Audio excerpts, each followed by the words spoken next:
Hi mga bata! Maligayang araw sa inyong lahat. Ako nga pala yung guro na si Binibining Aiza. Ito naman ang kasama kong mga guro. Magandang araw mga bata, ako nga pala si Binibining ni Dami. Magandang araw mga bata at ako naman si Binibining Eva. Magandang araw mga bata, ako nga pala si Binibining Dina. Magandang araw mga bata, ako pala si Binibining Dina. Magandang araw mga bata, ako si Binibining Princess.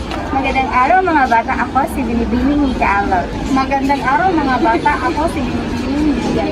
Kami ang maghahatid at magbibigay sa inyo ng mga kaalaman tungkol sa aming tatalakayin iba't ibang wikang pumapasok sa Filipino. Handa na ba kayong matuto mga bata? Halina't atin nang simulan.